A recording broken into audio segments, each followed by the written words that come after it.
أعوذ بالله من الشيطان الرجيم. بسم الله الرحمن الرحيم. الحمد لله رب العالمين، ثم الصلاة والسلام على أشرف الأنبياء والمرسلين، سيدي وحبيبي ونور قلبي، طب القلوب ودوائها وعافية الأبدان وشفائها ونور الأبصار وضيائها، الذي سمي في السماء بأحمد وفي الأرضين بأبي القاسم محمد. اللهم صل على محمد وآل محمد وعلى أهل بيته الطيبين الطاهرين المعصومين، الذين أذاب الله عنهم الرجس وطهرهم تطهيرا. اللهم صل على محمد وآل محمد وعجل فرجهم. أما بعد، فقد قال الله سبحانه وتعالى في محكم تنزيله: بسم الله الرحمن الرحيم. اعلموا أنما الحياة الدنيا لعب ولهو وزينة وتفاخر بينكم وتكاثر في الأموال والأولاد، كمثل غيث أعجب الكفار نباته ثم يهيج فتراه مصفرا ثم يكون حطاما وفي الآخرة عذاب شديد ومغفرة من الله ورضوان، وما الحياة الدنيا إلا متاع الغرور. صدق الله العلي العظيم. عباد الله، أوصيكم ونفسي بتقوى الله. My dear brothers and sisters, Assalamu alaikum wa rahmatullahi ta'ala wa barakatuh. I would like to praise Allah subhanahu wa ta'ala for all His blessings and His mercies upon us day in and day out. Those blessings that if we are to put numbers on them, we cannot, because there are too many to be counted. All praise to Allah subhanahu wa ta'ala for all His blessings, those we can remember and the ones we can no longer remember, the ones we can see and the ones in hidden, the ones are apparent and the ones in private. All praise belongs to Allah subhanahu wa ta'ala for those blessings, and our salutation and respect to our leader and mentor, example, our Prophet Rasulullah sallallahu alayhi wa alihi wa sallam. May the peace and blessing of Allah be upon him and his chosen family, the most knowledgeable ones, the examples of all mankind. May the blessing and peace of Allah be upon all of them as well. My dear brothers and sisters, allow me to remind myself and all of us about taqwa Allah subhanahu wa ta'ala. Let each and every soul keep in mind that Allah subhanahu wa ta'ala is watching over us. And not only He's watching, He sees each and every movement.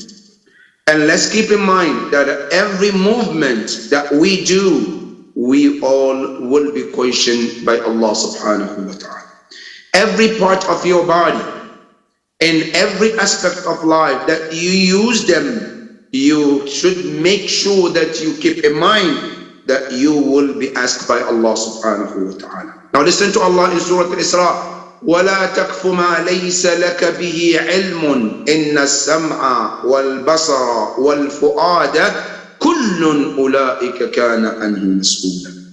Allah subhanahu wa ta'ala says, let it be in mind of every one of you that every piece of your body, every part of your body, whether it be your ears or your eyes or your tongue or your hands or legs, in every movement of this life, Allah subhanahu wa ta'ala said, let it be known that we will be asked about it.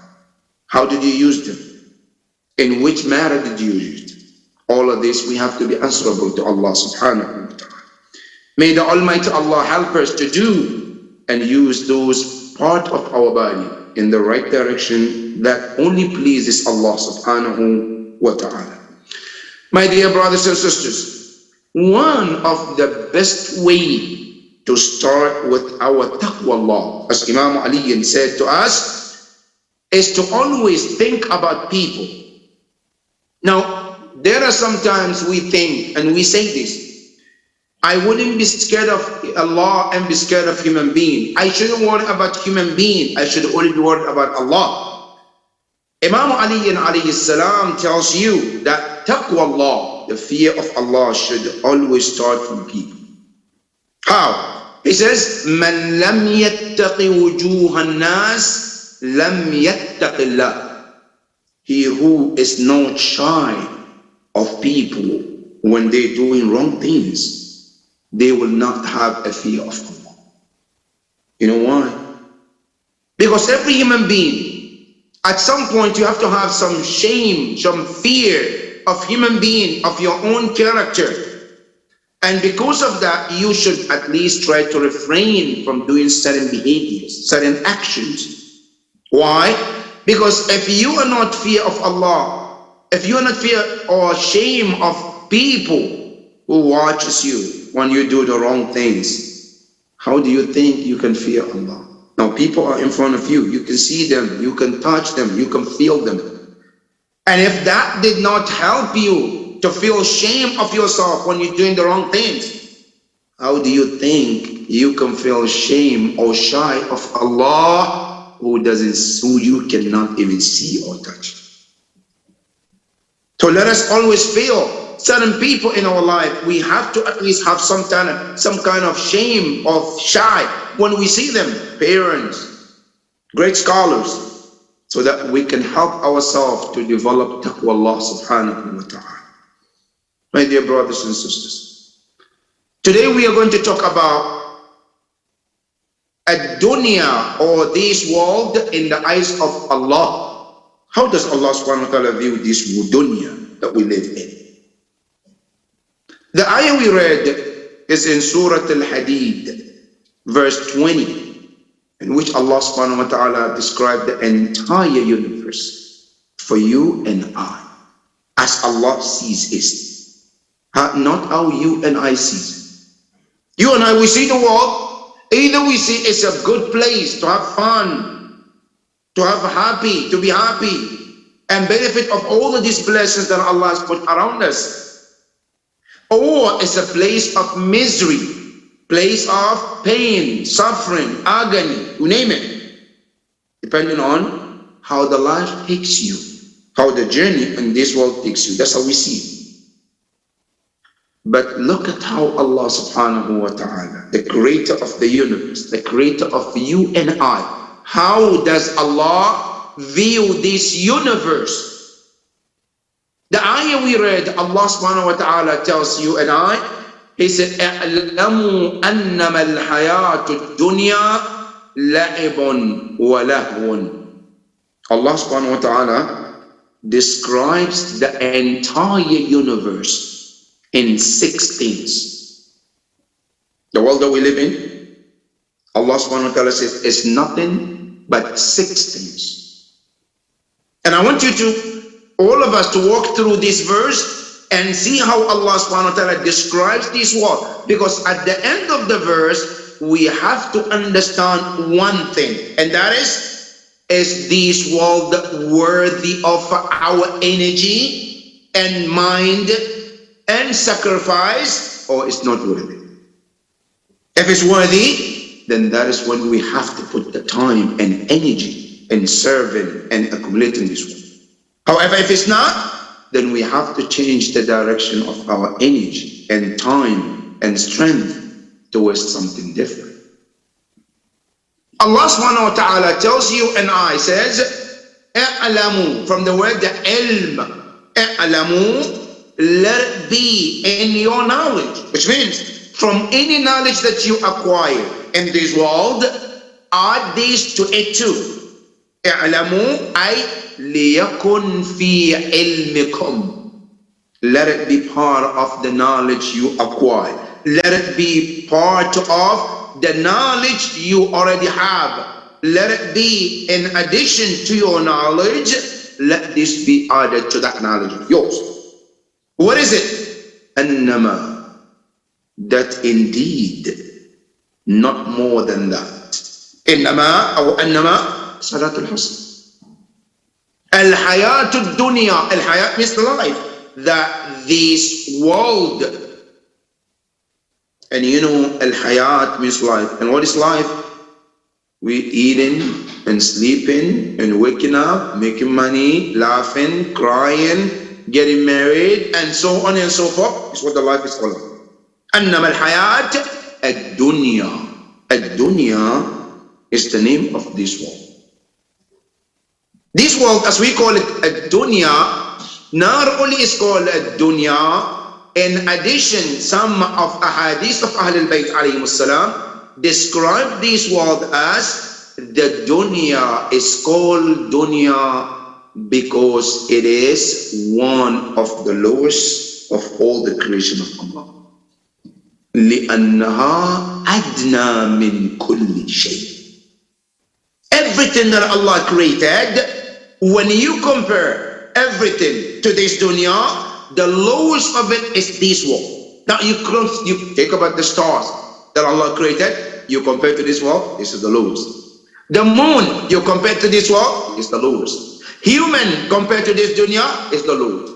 Now the earth, the moon, everything that Allah subhanahu wa ta'ala created, when you compare it to this world and this universe is the lowest. And that is why it's called ad-dunya. لأنها أدنى من كل شيء. It's lower than anything. Then Allah subhanahu wa ta'ala says, this world is summarized in 6 things. And I want us to pay attention carefully to these 6 things that Allah described the entire universe. Number 1, Allah says, إنما الحياة الدنيا لعب. لعب means a play. A la'ib is play. And what is play in Arabic? La'ib.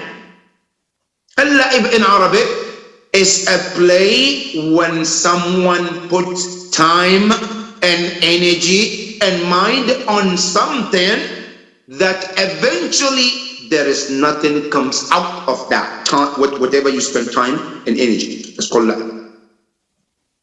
It's like when you look at the children, when they play, what do we call it? La'ib. A child can sit down and build a house of the sun. As it takes time and energy to build it, can they live in that house? No. Can they sell it? No. Can they benefit from it? No. Then what is that time and energy that's spent? For nothing. That's called la'ib. Now, a la'ib in Arabic is when you put your time and your energy on things that is no longer will be considered beneficial from that, whatever you spend your time and energy to. Allah subhanahu wa ta'ala says, this is what the world is all about. This world, if it's not been used for the pleasure of Allah, the time and the energy and the mind is always useless. Now if you look at the people who came before us, Fir'aun, Namrud, Qarun, all the nations before us, who never served Allah subhanahu wa ta'ala. Whatever their time and energy and mind and strength that they put into, can that time and energy bring something beneficial? No. That's called what? La'ib. So Quran tells us that the entire universe that we live in is nothing but play. And Quran in another verse, he said, وَمَا خَلَقْنَا السَّمَاوَاتِ وَمَا بَيْنَهُمَا لَاعِبِينَ. We did not create the heavens and the earth and what exists between them for the sake of play.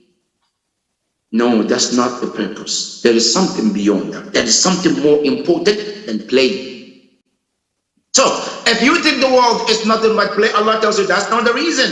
But that's what this world is about. Well, some of us, The world is nothing but a playground.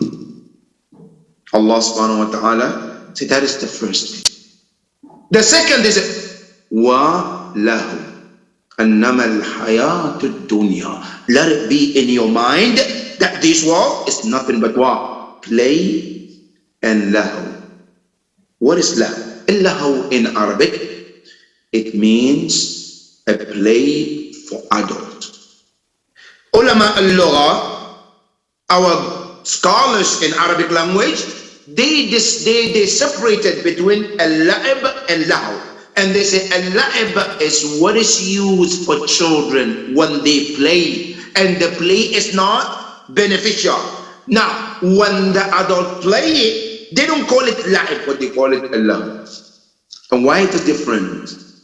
Because al-lahu comes from the word lahu. Laha yalhu. Al-lahu means what? To shift your attention and your energy and your mind from something that is most important to something less important. That's called love. Now you know that there are two things. One is very important that it needs and requires your time, your mind, your energy, but you shifted your mind and energy and time to something different which is less important, and it's called Allah. Allah subhanahu wa ta'ala tells us the children, al-la'ib, they don't know better. That's what all they know. Right? Now, an adult, they know what is important and what is less important, but still they choose to focus on what is less important. You come among us as Muslims, don't we know the akhirah is more important than the world? This world? Yes, we do. But how much do we put emphasis on this world instead of akhirah? Allah subhanahu wa ta'ala many ayahs tells us and reminds us, وَإِنَّ الدَّارَ الْآخِرَةُ لَهِيَ الْحَيَوَانُ لَوْ كَانُوا يَعْلَمُونَ. The world after this life is the best life if they knew. Allah subhanahu wa ta'ala is emphasizing and reminding us, right, that this world is not worthy. What is more worthy is the life after this life. We heard it, we know it, and we can even physically see it. How many people we know, they have acquired this world and left it for somebody else. We know, we see it. But still, we still put our focus on something less important, which is this dunya.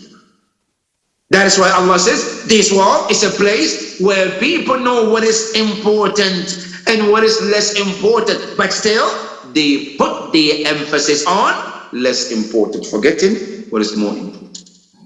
And that is why Allah subhanahu wa ta'ala says the second thing about this universe is that people will normally focus on things that is less important, forgetting what is more important. إنما الحياة الدنيا لعب ولهو. That is number two, Allah, focusing on less important, forgetting on what is more important. That is two. Number three, which is more important for all of us, وَتَفَاخُرٌ بَيْنَكُمْ. At-tafakhur, the way Quran put it, is amazing. In Arabic, there is fakhr. Al-fakhr means to feel proud over someone. I feel I'm better than this brother. Right? Now that brother might not feel the same. That's called fakhr. But Quran did not put it that way. The way Quran put it, وَتَفَاخُرْ. In Arabic, when the word comes on this tafakhur, tafa'ul, it means both parties. Which means individual people among themselves, Mr. A feels proud over Mr. B. Mr. B feels proud over Mr. A. And that is what both of us are doing to one another. That's what the life is saying. And I'm going to elaborate this more to see where Quran is coming from. Now, if you look at this life, it's nothing but what? Bragging about things over others. Now let me take you one example. how many times we brag on one another based on color. I have this color, and this color is better than what? That color. And just on this, lives were lost, people were killed, and not only that, energy, money, and the list goes on. They lost because of this. I am better than you because of the color of my skin. You are less than me because of the color of your skin. Because the fakhur. Not only that, even place-wise, this part of the world is better than this part of the world. And anybody from this part of the world is better than the other part of the world. How many times we have first world, second world, third world country. First world is better than the third country. Third country is less important than, that's called tafakhur. Not only that, you look at the first world, they look at the second world lower than them, so they are the superior. Now, the second world also looks at the third world. No, we are better than you. Yes, even though the first world is better than us, we are better than you too. That's called tafakhur. Quran tells you that's what this life is all about. Now you come back about money. I have money, you don't have money. Now I'm better than you because I have more money than you are, right? I live in a better neighborhood than you are. I'm better than you, tafakhur. Now, not only that, right? It goes beyond that. My language is better. My tribe is better than your tribe, right? Now, not only that. Sometimes it goes beyond that. I have a better spouse than your spouse. My wife is beautiful than your wife, right? It goes beyond. My husband is what? Is handsome than your husband. All of this. Tafakhurun bainakum. Among the women, I wear better clothes than you are. I buy more expensive clothes than you are. You buy in this place, I buy that place. My place is better. All of this is ayatul dunya. And Quran says, وَتَفَاخُرٌ بَيْنَكُمْ. Now listen to the ayah properly. Allah says, بَيْنَكُمْ. This is all about you. Not وَتَفَاخُرٌ إِنَّ اللَّهِ. It's nothing like that. Allah subhanahu wa ta'ala tells you this, that is what human beings do. إِنَّمَا الْحَيَاةُ الدُّنْيَا لَعِبٌ. That's number one. Number two, وَلَهْوٌ. Now another one, وَزِينَةٌ. And when you come through the line that Allah subhanahu wa ta'ala put it, إِنَّمَا الْحَيَاةُ الدُّنْيَا لَعِبٌ وَلَهْوٌ, then he said, وَزِينَةٌ. A zina means what? Adornment. Adornment is what? Now I want to look beautiful. My house should be beautiful. My car should be most beautiful. Now even my skin should look more beautiful. How much money people spend on their skin just to look different than the others, so that others can see how much beautiful they are. How much money is being spent and time just to look on my hair and the skin of my body, right? Just to show the world and the others that I have the best skin. Allah says, zina, just to look adamant. My car, how much we put money so that the car looks beautiful. Allah subhanahu wa ta'ala said, that is what this world is about. To the most people. For zina. But the beautiful part of all of these, Allah subhanahu wa ta'ala says, this is wrong. You and I taking all of this to be adamant for us. Why? Because Quran tells you, everything you see on this planet, Allah says, is not meant for you to use for your own adamant. Never. What is it meant for? Allah says, it's meant for this earth and this world, and not you as a human being. Allahu Akbar. Why? Now listen to the Quran. Allah says, Inna ja'alna ma 'ala al-ardi zinatan laha.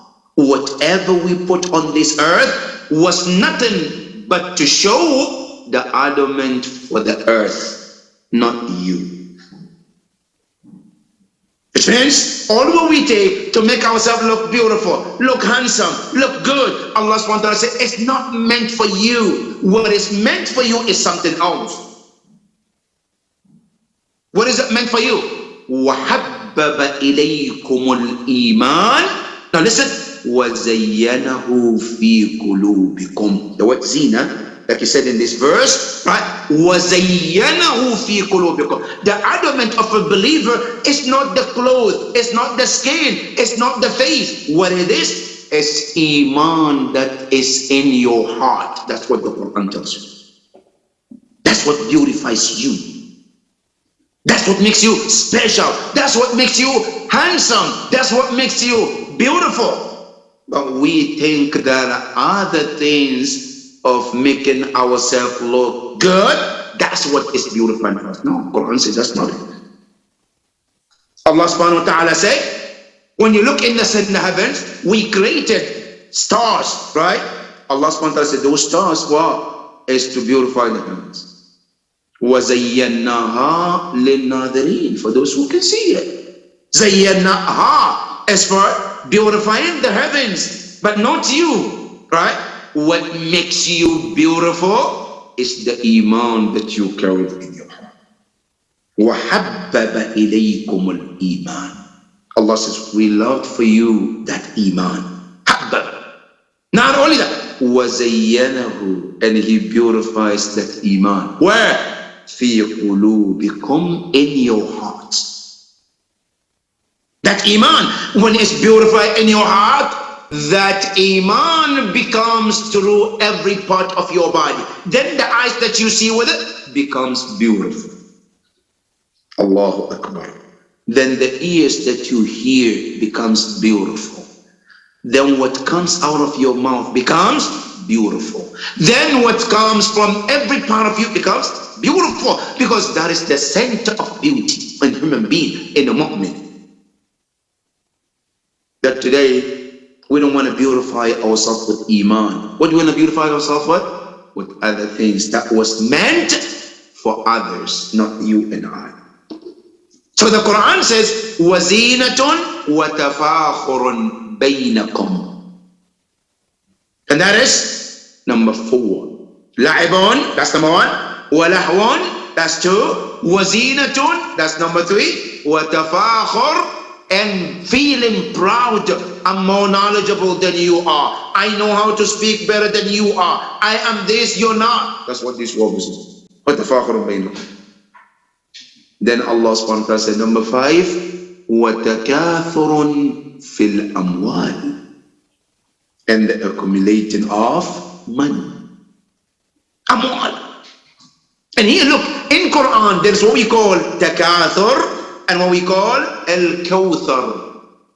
Al-takathur is always in bad, in evil. Al-kawthar is always in good things. Anytime you see Allah subhanahu wa ta'ala use the word takathur, it meant something evil, something bad. Alhaakum takathur. Here it says, وَتَكَاثُرٌ فِي الْأَمْوَالِ, and accumulating of money. Now, Islam is not against making money and being wealthy and being rich. That's not what Islam is against, no. But when the Quran used the word takathurun fil amwal, it meant money that was accumulated in the wrong path.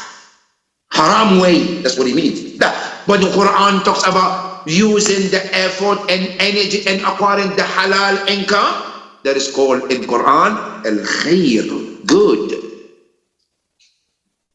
But the majority of us, are we acquiring halal money or haram? How many people even care about halal and haram?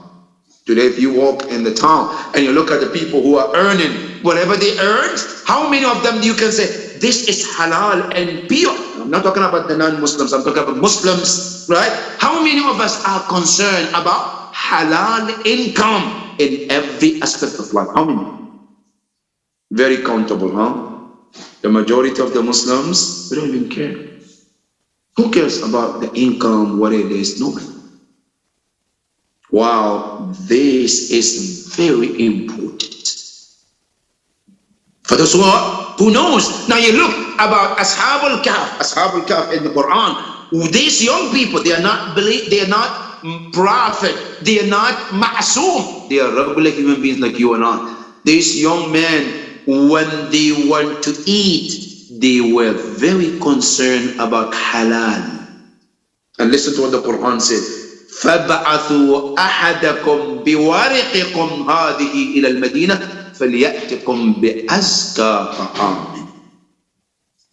These young men, when they woke up from that long sleep and they were hungry and they wanted to eat something, the leader of them told them, فَابْعَثُوا أَحَدَكُمْ, send one of you. Where? To the city. فَلْيَأْتِكُمْ, let him bring to you أَزْكَى طَعَامٍ. In Arabic, Zaki, Ta'amun Zaki, which means pure food. This man didn't say, فَلْيَأْتِكُمْ بِزَكِيٍّ مِّنَ الطَّعَامِ. No, pure food. No, it says, أَزْكَى طَعَامٍ, the purest one. You know why? Because they understood how much impact that haram can do to you and your soul and your relationship with Allah subhanahu. So here when Allah says, وَتَكَاثُرٌ فِي الْأَمْوَالِ, it's talking about what? Base accumulating of wealth from the haram income. That's what we're bragging about.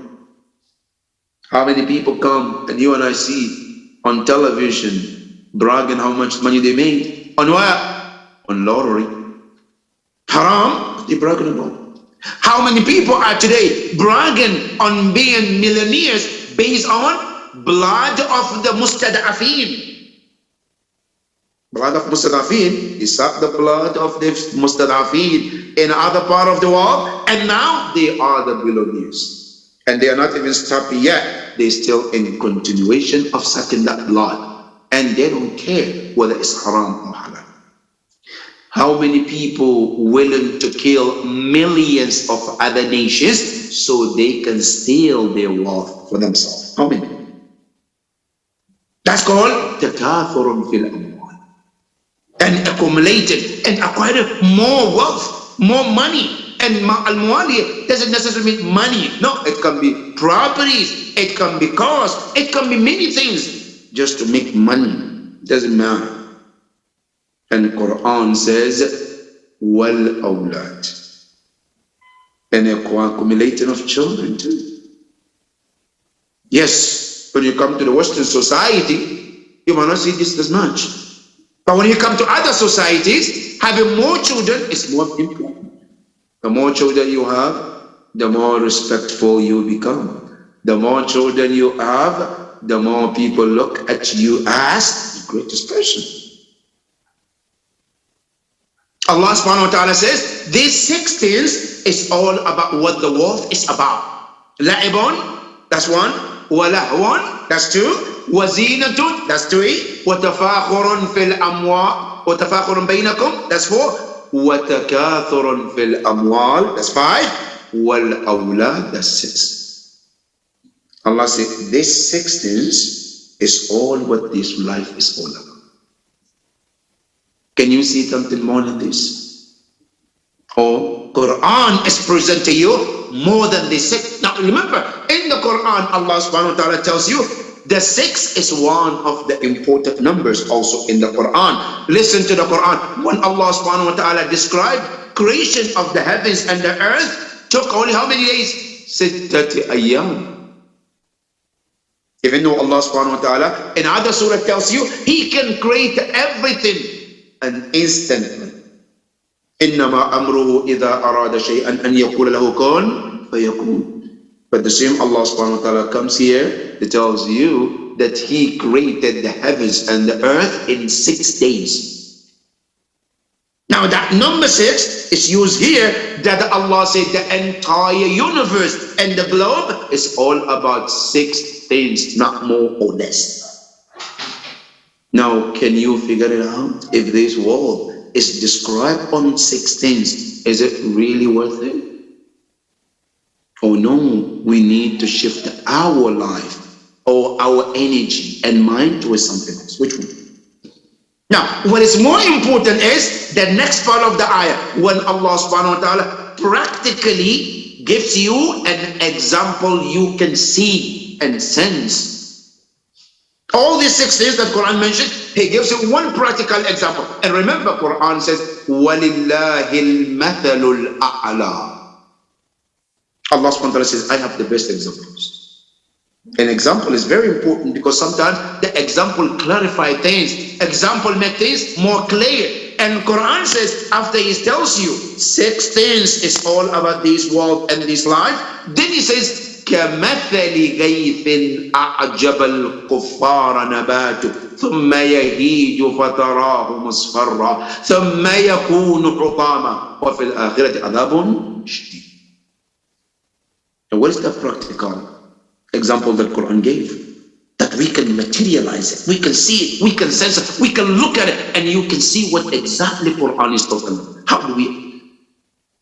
Inshallah, in the next khutbah, we will continue with this practical example that Quran gave, so that we can see the best example of Quran. I pray to Allah subhanahu wa ta'ala, He help us to see things as they are, Ya Rabbil Alameen. Ya Allah, we ask you to help us see things as they are and help us to do things in only to please Allah subhanahu wa ta'ala. Bismillah ar-Rahman ar-Rahim. والعصر إن الإنسان لفي خسر إلا الذين آمنوا وعملوا الصالحات وتواصوا بالحق وتواصوا بالصبر صدق الله العلي العظيم. بسم الله الرحمن الرحيم. الحمد لله رب العالمين ثم الصلاة والسلام على أشرف الأنبياء والمرسلين حبيبي وحبيب إله العالمين أبي القاسم محمد. اللهم صل على محمد وآل محمد وعلى أهل بيته الطيبين الطاهرين، لا سيما آخرهم قائم أهل بيت محمد المهدي المنتظر، روحي وأرواح العالمين له الفداء. اللهم بهم نتولى ومن أعدائهم نتبرأ إلى قيام يوم الدين. أما بعد, you know, one of the events of this week is so many. One of them is I would like to congratulate all mu'mineen and mu'minat for the arrival of the month of Sha'ban, the month of Rasulullah sallallahu alayhi wa alihi. In Munajat al-Sha'baniyya, it's mentioned in there, وَهَذَا شَهْرُ نَبِيُّكَ. This is the month of your prophet, الَّذِي حَفَّفْتَهُ بِالرَّحْمَةِ, the one that you covered with mercy. That's the month of Sha'ban. This month comes to bring us closer to the month of Allah. And this month, Sha'ban, brings us closer to prepare to receive the month of Allah. So that when the month of Allah comes, we're well prepared in the camp of Allah in order to get to that month of Allah subhanahu wa ta'ala. I pray to Allah subhanahu wa ta'ala that He bless all of you to make the benefit of this holy month of Sha'ban before we enter the month of Allah subhanahu wa ta'ala. And Ya Allah, all the blessings that in this month of Sha'ban, Ya Allah, do not deprive us from any of those blessings, Ya Rabbil Alameen. The second thing is about the wilada of the son of Amir al-Mu'mineen, Ali ibn Abi Talib alayhi salam, who is known as Abbas, and also known as Abu al-Fadl al-Abbas ibn Amir al-Mu'mineen. This great companion, a great servant of Allah subhanahu wa ta'ala. You know, Abbas alayhi salam is not like anybody, like me, or you, or any of us. Abbas alayhi salam is a special dua of Imam Ali alayhi salam. He didn't come like any father will have married and have children and expect to have children. No, Abbas was not like that. Because Abbas is known as Du'a Amirul Mu'mineen. How so? when Fatima alayhi salam, after she left this world, after her martyrdom, Imam Ali approached his brother Aqil and he told him, Ibhath li imra'atan, find me, search for me a woman, ولدتها الفحول من فحول العرب لتلد لي غلاما ينصر ولدي الحسين في عاشور. Who will support my son on the day of Ashura? Then Aqil, the brother of Imam Ali, told him, Alayka bi Fatima al-Kilabiyya. The best one for you in your request, the one who can do exactly what you're asking for, is what? Is Fatima al-Kilabiyya. Is Fatima alayhi salam. After she married Imam Ali alayhi salam, the first child Allah blessed them with was Abbas. And Abbas was his name given to him. But you know, Abbas has different names too. One of his name is Bab al-Hawaj. One of his name is Qamaru Bani Hashim.